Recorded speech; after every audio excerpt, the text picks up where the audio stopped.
Hey,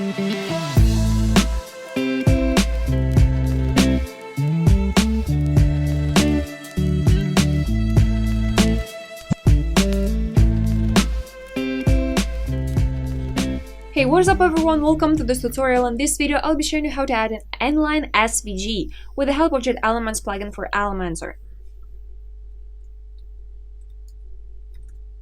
It is simple to find this widget. You just type in SVG and it pulls out the widget and you drop it on the new section. And in the content tab it's pretty simple. You go ahead here and you add the SVG file from your media library. It has to be SVG file. And then you press insert media. And here you have it. You can also make it clickable if you add the URL right here in this field. So now it is clickable.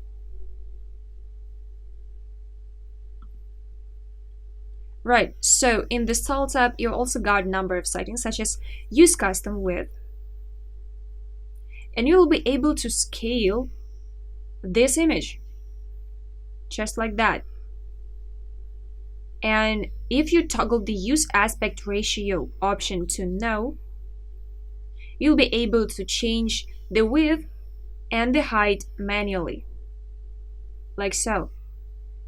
But if you want to retain the original aspect ratio of the SVG file, you simply toggle use aspect ratio to yes, and you only move this slide up and down, and you see that the original aspect ratio still stays there, but you change the size of the entire image. So use custom color. It really does depend on the type of the SVG file you're using and how many colors you've got in there, but you can see that you can set one color to the entire SVG image. Like so. It can be pretty interesting if you've got a logo that goes in only one color. It can bring really interesting effect to your page. Alright, and one more option is remove inline CSS, which allows to delete the inline styles in the loaded SVG. And the alignment, left, center, and right. And here you go, you have added an SVG image to your page with JetElements plugin.